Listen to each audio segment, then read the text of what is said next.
Maintenant, on va changer de thème.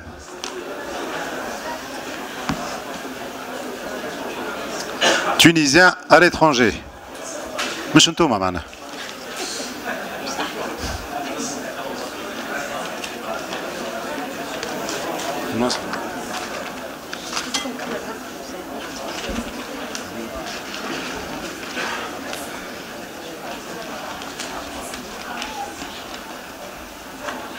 الموقف الحر. الموقف الحر.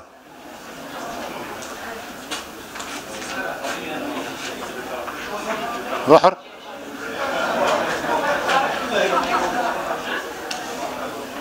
الجبهة الشعبية.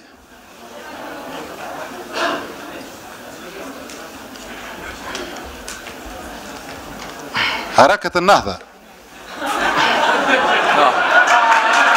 C'est une bonne surprise.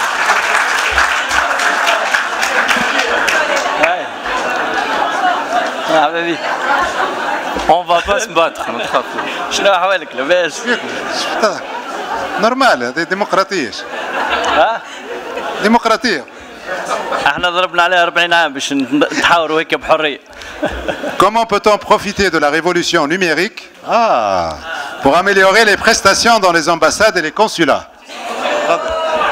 C'est à moi de le dire. De commencer. بسم الله الرحمن الرحيم. حبيب الدبابي قائمة حركة النهضة رقم 13. في الحقيقة pour profiter du numérique il faut en profiter partout. في الحوكمة، في الاقتصاد، في الديستريبيوشن de la richesse في البلاد، في البلانينغ، في كل شيء. y compris comment profiter du numérique باش المواطن التونسي يتعاملوا معاه وتتعامل معاه الدولة بطريقة جيدة. شنو هو مشاكل المواطن التونسي اليوم؟ مشاكل المواطن التونسي جزء منها هي علاقته بالإدارة. دونك لو نيميريك فا ايدي انه الإدارة تصبح فاسيل داكسي. هذه الحاجة الأولى. لو نيميريك فا فاسيليتي أن العباد الأشخاص لي انديفيدو ما عادش عندهم دور كبير. دونك كما قال زميلنا بكري يقول أنه موان دو موند، موان دانترفينون، plus de transparence et donc plus de facilité d'accès les services. Donc احنا parmi les 6 points اللي اقترحناهم من بينهم وزارة للمهاجرين ومن بينهم installer un service numérique pour renouveler tout le papier et la paperasse dont les citoyens tunisiens à l'étranger يكون محتاج لهم. هذه الحاجة الأولى. والنيميريك va aider aussi في الريتور des Tunisiens لأنه pour qu'un Tunisien investit في البلاد احنا نقترح انه l'investissement بتاعه تكون exonéré d'impôts, zéro impôt pour tout investissement pour les Tunisiens en Tunisie. Et ça, pour le faire, il faut faciliter les transferts de fonds et donc il faut numériser les transferts de fonds d'une manière fluide les Touansins. Donc 3 choses, l'investissement des Tunisiens, le besoin de papier et les relations avec l'administration. Et la 3e chose, il y a numériser la douane pour que la douane ne devienne pas, on va dire, le bottleneck pour les Tunisiens qui rentrent en Tunisie. Et à chaque fois, on le sait très bien que la douane est un problème pour les Tunisiens qui rentrent en Tunisie. Merci. D'accord. Donc on est dans l'ère du numérique. La révolution numérique, on parle de même 3e révolution industrielle. Pour les ambassades et consulats, on sait bien que la bureaucratie, les papiers et tout, ça va permettre de faciliter si on numérise tout. Ce qui compte, c'est qu'il faut aller par étapes. Ça veut dire que on a déjà nos informaticiens sont là en France, ils quittent la Tunisie. Donc avec qui on va faire ça? C'est avec eux, parce qu'ils sont à l'étranger. Donc il faut faire un projet et faire participer ces compétences-là. Donc c'est sûr que le fait de dématérialiser, ça permet aussi de préserver la nature, de faciliter les tâches. On va tous au consulat, on voit les files d'attente. Donc ça permet, le but c'est d'aller au consulat, retirer que le document. Et non pas, toutes les démarches peuvent être faites à distance. La question du numérique aussi, elle pose d'autres questions. C'est comment organiser les consulats d'une manière aussi différente, parce que on se limite qu'au côté administratif, mais aussi il y a d'autres, peut-être un autre travail à faire au niveau de l'information, du contact avec le citoyen. Aussi pour les étudiants, il y a beaucoup de démarches administratives qui peuvent être facilitées avec le numérique. Nous restons donc ouverts aux jeunes, parce que c'est les jeunes qui représentent la révolution numérique qui sont là. Et ça, malheureusement, on a moins de jeunes dans nos consulats qui travaillent sur ça. Voilà. Merci. Merci. Bon, on va essayer de respecter une règle quand les candidats parlent. Je vous prie d'éviter de bavarder, parce que là, on vous entend beaucoup. Alors, je prends encore deux. Là. Les deux candidats. Combien de candidats?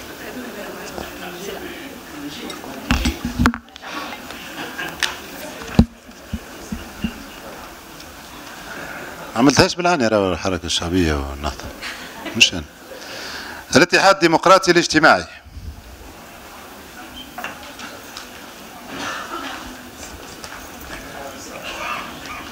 والاتحاد.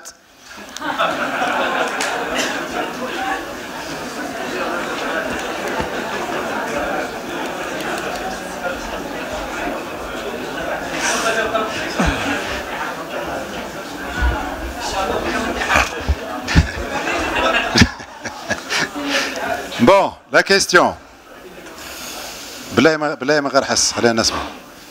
Comment inciter les banques tunisiennes à s'installer en France pour faciliter les démarches bancaires des TRE et encourager l'épargne et l'investissement des TRE en Tunisie?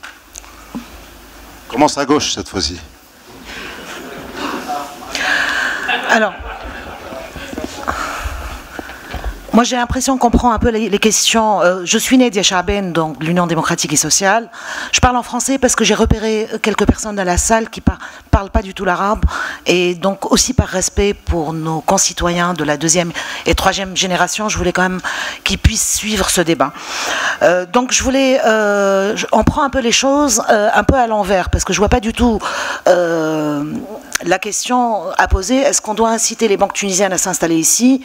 Est-ce que c'est la solution pour régler un certain nombre de questions? Les partenariats peuvent être mis en place autrement. On a déjà une banque tunisienne qui est en péril et qui va endetter les futures générations sur plusieurs décennies déjà, et on ne sait pas comment s'en dépêtrer. On voit bien qu'il y a un vrai souci.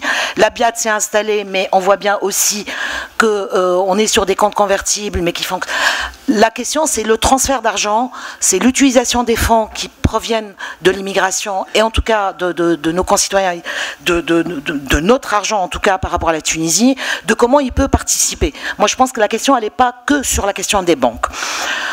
Aujourd'hui, si vous voulez lever des fonds, par exemple, pour aider au développement en Tunisie ou autre, vous ne pouvez pas le faire parce que tout simplement, il y a un problème de confiance. Il y a une rupture de confiance totale par rapport aux institutions tunisiennes, et on a besoin de remettre de la confiance en mettant de la traçabilité. Si vous voulez initier un projet et lever des fonds, il faut que nous soyons acteurs dans cette opération, qu'on puisse être dans le comité de pilotage et de suivi pour pouvoir aussi nous associer dans cette décision, dans cette élaboration de réponses. La question des transferts, aujourd'hui, si on maintient les coûts au niveau du transfert aussi élevé, et au niveau d'échanges en Tunisie aussi, il va falloir à un moment envisager, comme au Maroc, la possibilité qu'il y ait de l'épargne en Tunisie, mais sur lesquels les Tunisiens ont la possibilité de faire des retraits. Merci. Pour...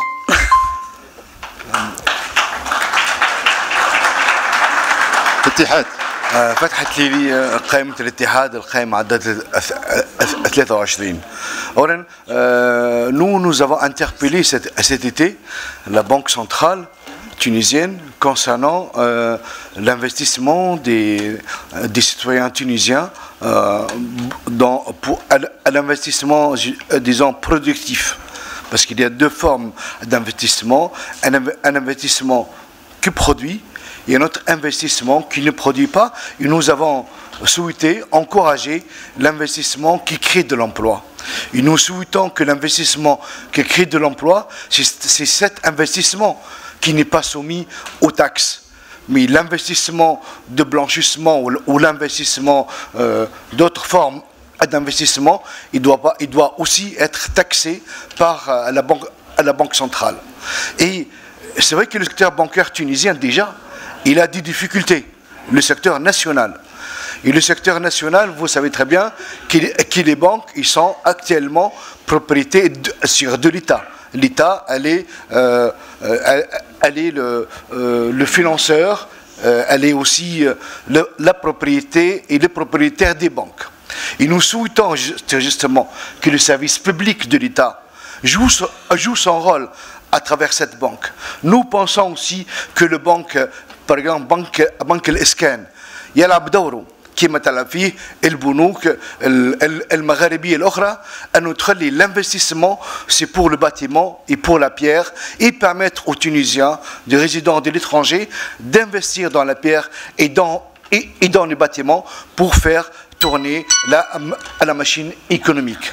Je pense sérieusement que si dans chaque consulat, il y a un représentant de la banque tunisienne pour orienter, pour donner des informations aux citoyens tunisiens, ce sera quelque chose de très positif. Merci. Merci.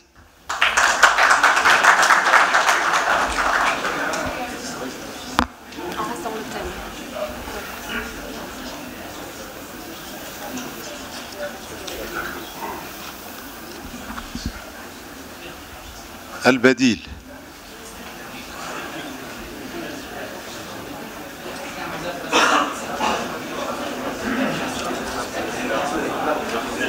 قلب تونس.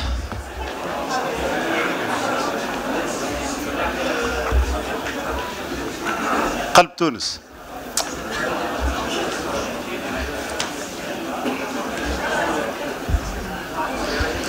قلبه. بالله كي يتكلموا لي كانديدا كان باش ندردشوا خلينا نعملوا بوز. Le Conseil national des Tunisiens résidant à l'étranger est toujours en projet depuis 2013. Que pensez-vous faire pour faire aboutir ce projet? Donc je me présente Ziad Khlifi, tête de liste de Bedil Tounsi, liste numéro 19. بالنسبة للمجلس الأعلى للهجرة احنا شفنا انه القانون هذا يتقدم توا عنده يمكن 3 سنين. يعني المراحل اللي صارت خلال ربما pour mettre en place le projet هذايا فما دي كونديسيون ما كانوش على مستوى يعني شفافيه. علاش؟ لانه اختاروا لي اسوسياسيون وكانت صارت يمكن في وقت من الاوقات l'apparition de certaines associations qui n'étaient pas vraiment معناها كيفاش نقولوا ناشطين في ميدان الهجرة وفما يعني بالنسبة للمجلس الأعلى هذايا ما نجمناش اليوم ما خلتناش على الأقل نوصلوا نعديوا القانون نتاع المجلس الأعلى للهجرة لأنه هناك حساسيات حزبية دخلت فيها وربما القانون بيدو يعني ما كانش نيتي با بري بيان ايفيدامون باش يتعدى. احنا بنعتبروا في حزب البديل انه المشروع هذايا توفق قبل ما يتولد. علاش؟ على خاطر لي كونديسيون نتاعو ما كانتش جامعه وما كانتش هناك دراسه يعني خاصه ودراسه معناها اون ايتود دو تيران اللي صارت وما استانسناش زاده كيف بالتجارب نتاع المغرب ولا لبنان وقعدنا نعملوا في مشروع ربما معناها نشوفوه مات قبل ما يوفى. احنا بالنسبه للحزب البديل التونسي باش نحاولوا نراجعوا القوانين والشروط اللي هي الشروط اللي باش يكون واحد عضو في المجلس الاعلى للهجره لي كونديسيون نتاع الناس اللي باش يكونوا موجودين فعليا واللي كونديسيون براتيكمون نتاع يعني دوغي اللي هما باش يكونوا ممثلين الجاليه التونسيه بالهجره. ميرسي. Bismillahirrahmanirrahim. Premièrement, conformément aux propos qui ont été tenus par et aux arguments qui ont été avancés par Madame Nidia Charbin, qui ne nous aime pas beaucoup, qui partant ne m'aime pas beaucoup, moi non plus, mais nous l'aimons, nous aimons tous les citoyens tunisiens, y compris Youssef Chouhed, et c'est pour ça que nous appelons Qalb Tounes. Je vais parler en français dans les minutes qui suivent, les quelques secondes qui suivent. Par ailleurs, concernant la question que vous posiez en particulier, je pense qu'il y a un élément qui est important, c'est que c'est une question politique, celle de la relation de la Tunisie à sa diaspora, celle de la relation de la Tunisie aux Tunisiens résidant à l'étranger et celle de la relation de la Tunisie en particulier aux Tunisiens résidant en France. Pourquoi c'est une question qui est politique et qui justifie par conséquent une traduction institutionnelle? Parce que les raisons pour lesquelles les Tunisiens quittent la Tunisie sont qu'ils n'arrivent pas à vivre en Tunisie, qui n'arrivent plus à vivre en Tunisie ou qui n'ont pas la vie qu'ils méritent d'avoir en Tunisie. Et donc ça appelle une reconnaissance politique. Nous, sur la question du Conseil, on a envie d'aller encore plus loin à partir de la reconnaissance de cette problématique. Et là où on a envie d'aller, c'est la mise en place d'un secrétariat qui soit en charge des relations avec les Tunisiens résidant à l'étranger, qui tiennent compte du fait que malgré le fait que les Tunisiens résidant à l'étranger représentent 4% du PIB et une part importante des ressources en devises du pays, ils n'ont pas la place qu'ils méritent et ils sont relégués en réalité, comme beaucoup d'autres secteurs de la société tunisienne, au rang de marge. Les Tunisiens résidant à l'étranger ne sont pas au rang de marge, ne sont pas des marges. Les Tunisiens résidant à l'étranger sont, comme l'ensemble des Tunisiens et comme l'ensemble des marginalisés tunisiens, des Tunisiens qui ont été marginalisés par le système politique partisan, des Tunisiens qui ont été marginalisés par la gestion économique qui a été faite des gouvernements précédents depuis l'indépendance en réalité dans une certaine mesure. Les Tunisiens résidant à l'étranger sont, au même titre que l'ensemble des catégories que je viens de citer, au cœur de la Tunisie. Ils sont tous au cœur de la Tunisie et c'est la raison pour laquelle nous pensons qu'il faut aller plus loin que ce Conseil et qu'il faut mettre en place un secrétariat d'État qui leur soit destiné. Voilà. 5 secondes. Voilà. Merci à tous. Merci beaucoup. Merci. Merci.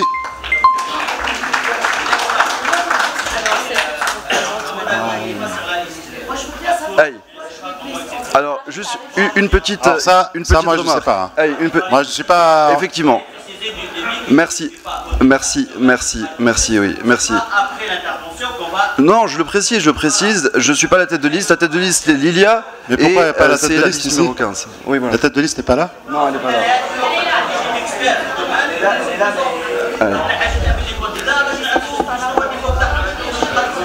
Merci beaucoup. Pardon, monsieur. Alors, calmez-vous.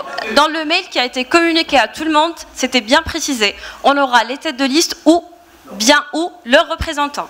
Donc il n'y a rien ici qui... Voilà, c'est dans les normes, c'est dans les règles, s'il vous plaît. Voilà. Mais moi je ne suis pas organisateur, hein, donc moi je sors les listes.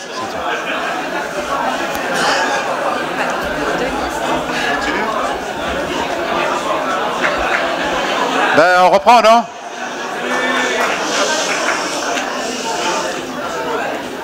Alors.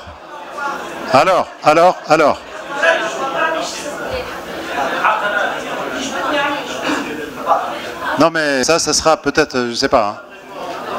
Alors, al-mustaqillouna ala al-ahd.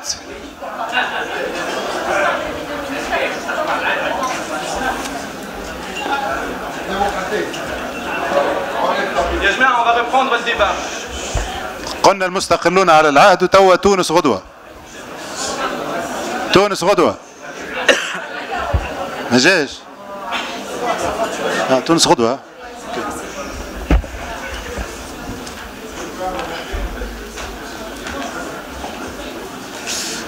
La question. Pensez-vous qu'il est temps de créer un ministère pour les Tunisiens résidant à l'étranger qui représente plus que 10% de la population tunisienne? Je commence. Benrahim Nabil, donc tête de liste numéro 12, Al-Mustaqillouna al-Ahad, les indépendants engagés. Cette expérience de ministère, elle a existé depuis quelques années et il y a aussi l'Office des Tunisiens à l'étranger et puis il y a encore un millefeuille sur un millefeuille, on a encore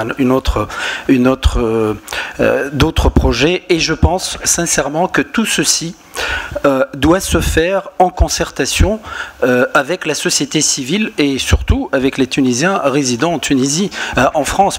C'est eux, de toute façon, qui ont cette volonté ou pas d'avoir ce genre d'initiative. Ça devrait déjà commencer par concertation entre les associations. On a des associations en France, magnifiques associations, qui travaillent depuis des années et exercent vraiment une action sur le terrain considérable. Donc tout le travail doit se faire à partir de cette diaspora compétente, très fonctionnelle et surtout impliquée dans la vie en France. Quand je parle de ça, hier on a fait une réunion publique et on avait 4 maires adjoints tunisiens qui sont ici, qui sont résidents en France et qui sont en contact avec toutes les associations, en tout cas à majorité tunisienne, et avec la diaspora tunisienne. Et à partir de ce moment-là, on peut faire un projet partant de la France, parce que moi je ne parle pas de TRE, je parle des résidents en France, parce que notre problématique n'est pas celle des autres, il faut le savoir. Donc, il faut que, de toute façon, on gagne ou on ne gagne pas, c'est pas grave. Ce qu'il faut, c'est les idées, ce qu'on peut avancer. Donc il faut qu'on travaille, qu'on puisse travailler ensemble, avoir un projet commun. Et à partir de ce moment-là, on peut, s'il faut un ministère, pourquoi pas. Mais moi, je pense qu'au début, il faut une grande concertation. Merci. Et on pourra avancer ensemble. Merci. Alors, Aslama Mohamed Said, tête de liste de Tunis Rodoua, Rakm Ashara. Concernant la création d'un ministère de l'immigration, je serais plutôt favorable sur que les Tunisiens de l'étranger soient rattachés au ministère des Affaires étrangères. Donc, premièrement, hier, je prends un exemple, dans le sud tunisien, il y a 27 embarcations qui sont sorties du territoire tunisien illégalement. C'est vraiment très scandaleux. Donc, à mon avis, ces gens-là doivent être attachés aux affaires sociales, excusez-moi, au ministère des Affaires étrangères. Donc on est une diaspora qui représente à peu près 10% de la population. Nos problématiques, on les connaît parfaitement. Moi, je suis issu de la seconde génération, de la génération Black Blamber. Donc j'ai été président d'association sur les différents domaines, que ce soit social, humanitaire et culturel. Donc j'organise pas mal d'événements autour de ces 3 points-là. Et donc, à mon avis, la chose la plus importante, c'est de mettre en relation les associations avec les consulats et les ambassades pour pouvoir travailler sur une même ligne, la même ligne quoi, entre les différentes institutions de l'État. Il me reste encore un peu de temps, très bien. Qu'est-ce que je voulais dire de plus? Faciliter surtout aussi l'investissement des Tunisiens résidant à l'étranger, donc par la création d'un guichet unique en Tunisie, et ainsi que la réalisation d'une fondation, ou plutôt d'une agence de l'environnement en Tunisie. Je sais que j'échappe un peu à la question, vu que je m'écarte un peu de ma question. Moi, ce qui me tient très à cœur, c'est la création d'une agence de l'environnement en Tunisie qui sera financée par une écotaxe d'1 €. Cette écotaxe d'1 €, elle créera de l'emploi en Tunisie et préservera notre écosystème en Tunisie. Donc, merci. Merci.